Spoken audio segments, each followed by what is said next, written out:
Huwag kayong mabalisa. Yan po ay ilang beses natin narinig. At kung tutukusin ang mga katagang ito, huwag kayong matakot, huwag kayong mag-alinlangan, huwag kayong mabahala. Ay ilang beses yung natin matatagpuan sa banal na kasulatan. Bahagi na ipinahayag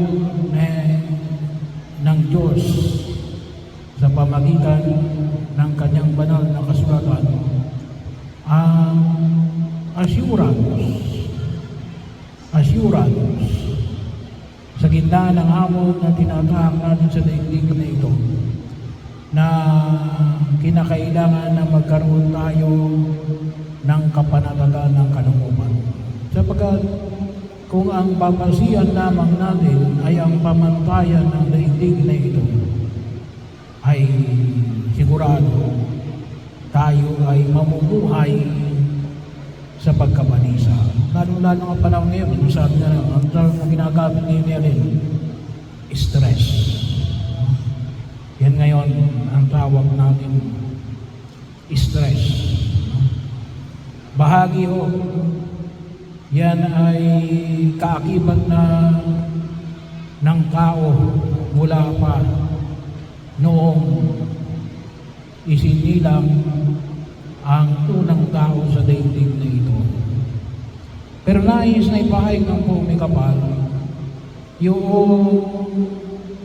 dulot niyang kapanatagan na nawa ay higit nating pakinabangan.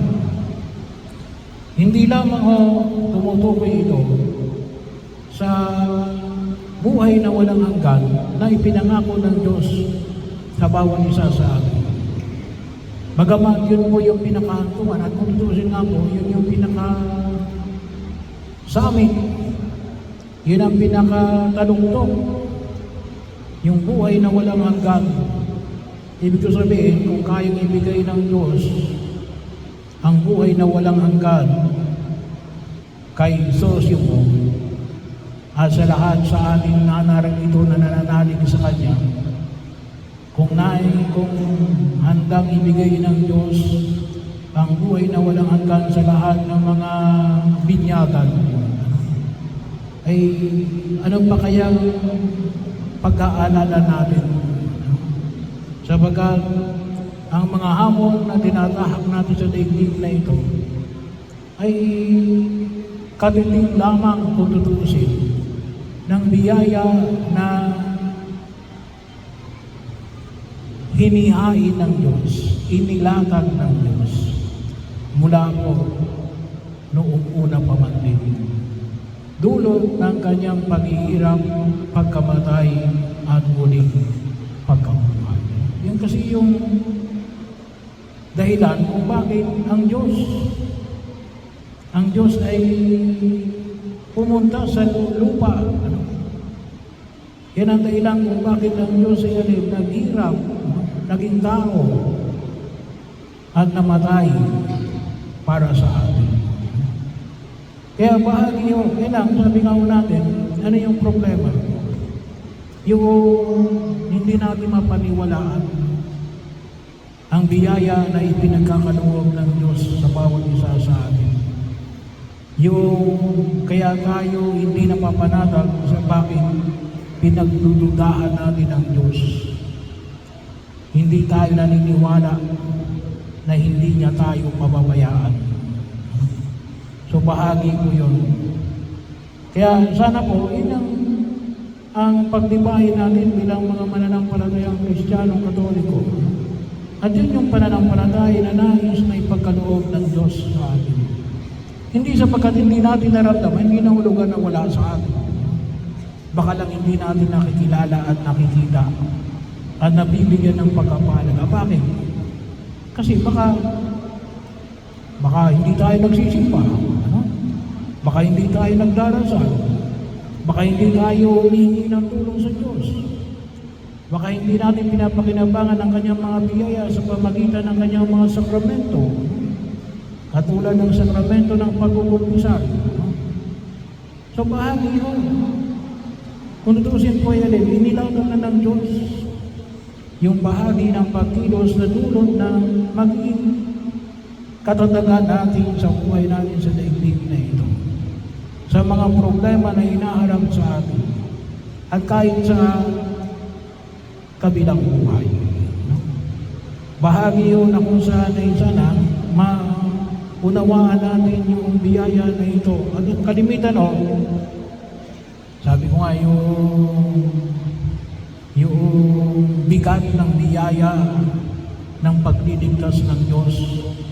No? Alam nyo, yung iba natin mga kapatid na hindi Katoliko, hindi nila maintindihan kung bakit nagbibinyag tayo sa bata. Sabi na, walang pananampalataya yan eh. Yung pananampalataya ng magulang ay sapat na magdudulot ng kaligtasan para sa bata. Yun ang bahagi na makita ko natin na ganon, hindi natin kailanman kayang tumbasan ang pagkapalan biyaya ng Diyos. Sapagkat walang kadapat yung biyaya ng Diyos. Hindi natin kailanman pwedeng tapatan ang biyaya ng Diyos. Ano lang yung kailangan natin? Pagtitiwala.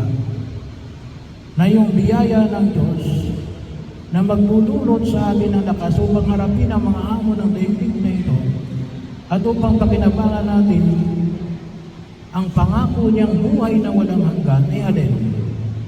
Manatili tayong tapat sa Kanya, na umiwas sa kasalanan at gumawa ng kalugod-lugod sa Kanyang kaharian, sa Kanyang harapan. So ito po naman yung makita ko natin.